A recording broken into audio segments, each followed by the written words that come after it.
బాలకృష్ణుని జననం. భగవంతుడంటేనే ప్రేమకు, ఆనందానికి, శాశ్వత శాంతికి నిలయం కదా. అలాంటప్పుడు భగవంతుడే అవతరించబోయేటప్పుడు ప్రకృతి ఎంత రమణీయంగా శోభిల్లుతున్నదో కదా. అప్పుడు అర్ధరాత్రి. అంతటా పరమ ప్రశాంతత నెలకొని ఉంది. నిర్మలాకాశంలో తారలు ప్రకాశిస్తున్నాయి. రోహిణి నక్షత్రం ఉదయించిన శుభవేళ. కొలనులోని తామరలు పూర్తిగా వికసించి ఉన్నాయి. కృష్ణుణ్ణి ఆహ్వానించడం కోసమా అన్నట్లు. కృష్ణుని గర్భంలో ధరించిన దేవకికి హాయి గొలుపుతూ మలయమారుతాలు చల్లగా వీస్తున్నాయి. అడవులందంతటా పక్షులు కిలకలారావములు వినిపించసాగాయి. నెమళ్ళు పించాలు విప్పి ఆనందంతో నాట్యం చేయసాగాయి. ప్రకృతి అంతటా శోభాయమానమైన ఆనందమే తుణికిసలాడుతున్నది. దేవలోకంలో భగవంతుని అవతరణను సూచించే దేవదుందుబులు మ్రోగాయి. దేవతలు పుష్పవృష్టి కురిపించారు. ఇలాంటి శుభ సమయంలో అర్ధరాత్రి వేళ దేవదేవుడైన మహావిష్ణువు దేవకీ గర్భమందు బాలకృష్ణుడిగా జన్మించాడు.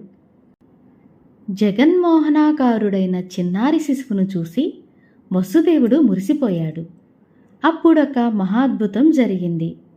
అప్పుడే పుట్టిన ఆ మగ శిశువు శంఖచక్ర గదా పద్మధారి అయి శ్రీమన్నారాయణుడిగా వారికి దర్శనమిచ్చాడు.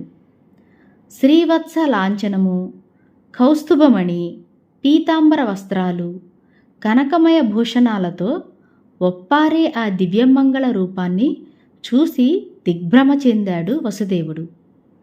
దేవదేవుడే తనకు బిడ్డగా పుట్టాడని ఊహించాడు.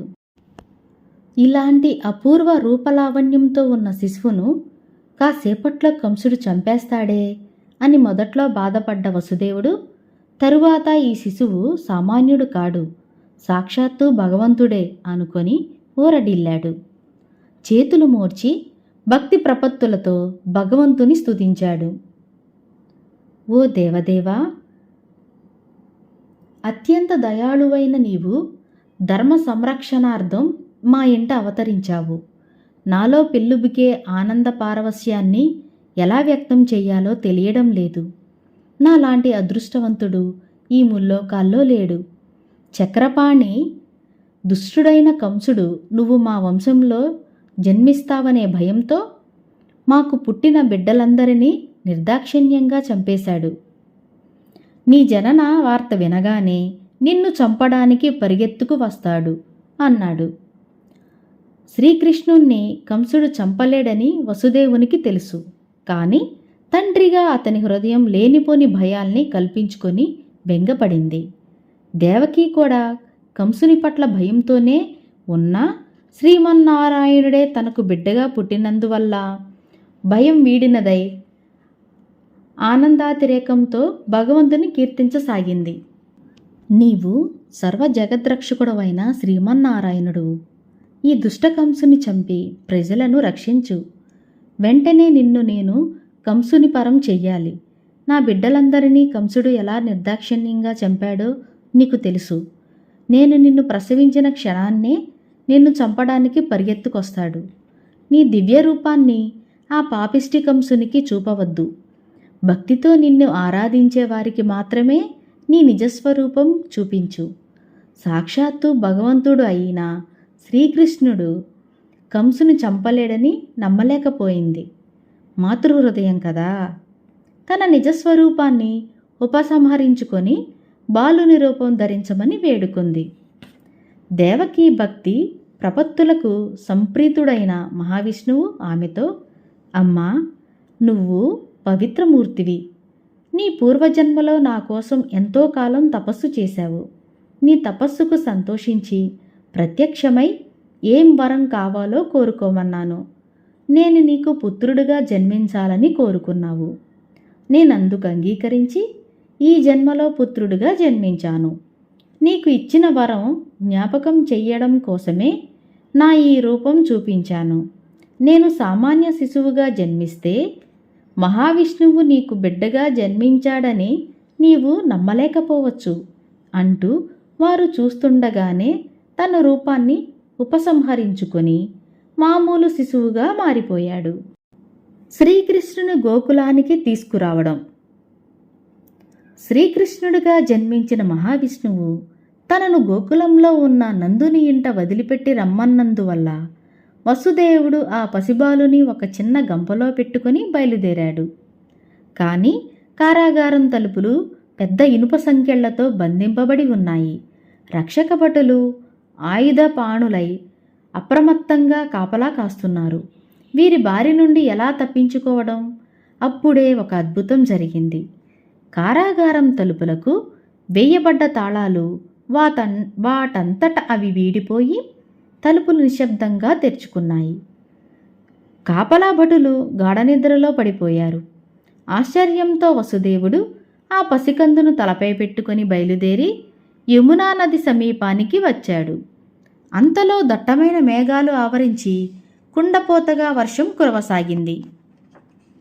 తక్షణమే శ్రీ మహావిష్ణువుకు పాన్పుగా సేవలు అందిస్తున్న ఆదిశేషుడు తన 1000 పడగలతో వసుదేవుడు అతని తలపై బుట్టలో ఉన్న పసికందు తడిసిపోకుండా గొడుగుల ఆశ్రయం కలిగించాడు.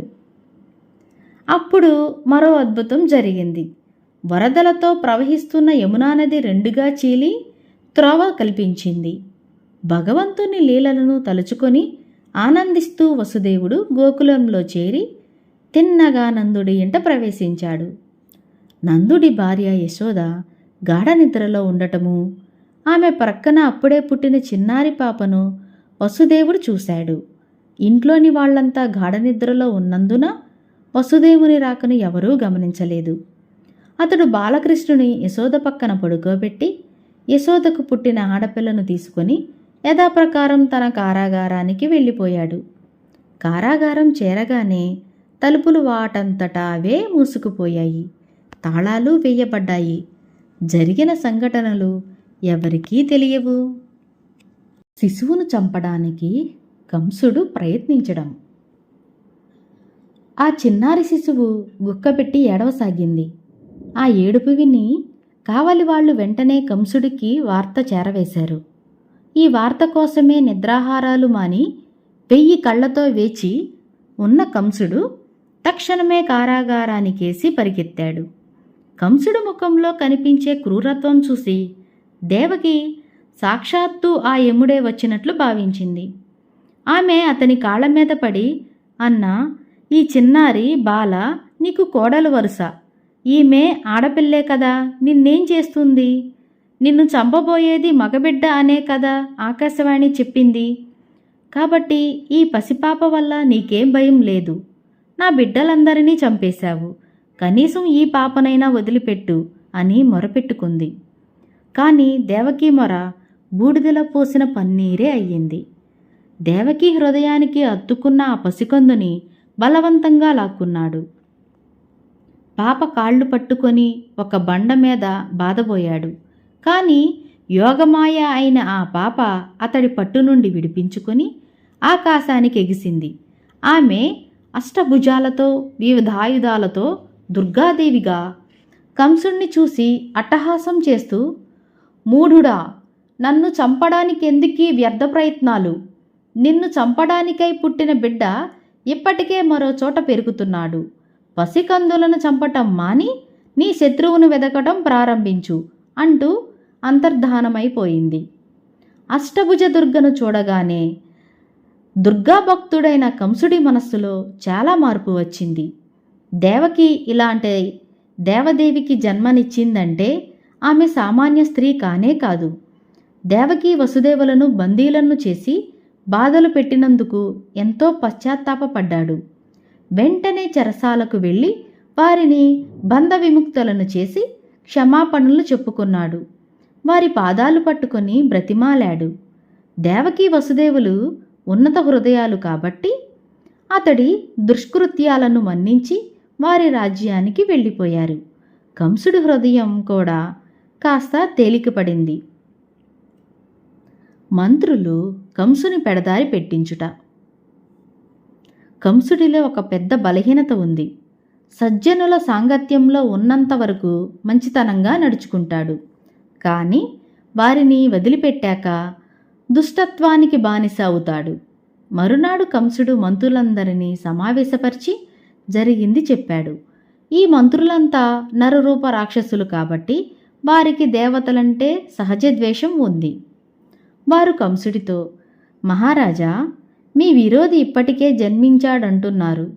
ఆ పసివానికి గట్టి సంరక్షణే ఉంటుంది. అతడి జన్మస్థానం మధురకు చుట్టుప్రక్కలే ఉండి ఉంటుంది. మనం తక్షణం 10 రోజుల క్రితం పుట్టిన బిడ్డలందరినీ చంపేయాలి. దేవతలకు ప్రియమైన వారు బ్రాహ్మణులే కాబట్టి దేవతలు బ్రాహ్మణుల ఇంటనే అవతరిస్తారు.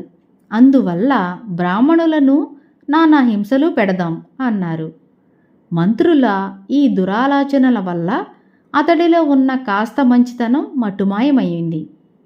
మంత్రుల సలహాలను ఆమోదించి వెంటనే వాటిని ఆచరణలో పెట్టమని రాక్షసులను పంపాడు. వాళ్ళు మహదానందంతో విచ్చలవిడిగా అప్పుడే పుట్టిన బిడ్డలను చంపుతూ బ్రాహ్మణులను నానా హింసలు పెడుతూ స్వైర విహారం చేయసాగారు. ఈ దుష్కార్య ప్రతిఫలం 1000 రెట్లై అనతి కాలంలో మృత్యు రూపంలో వారిని కబళించబోతుందని గ్రహించలేకపోయారు. తరువాతి అధ్యాయంలో గోకులంలో పండుగ గురించి తెలుసుకుందాం.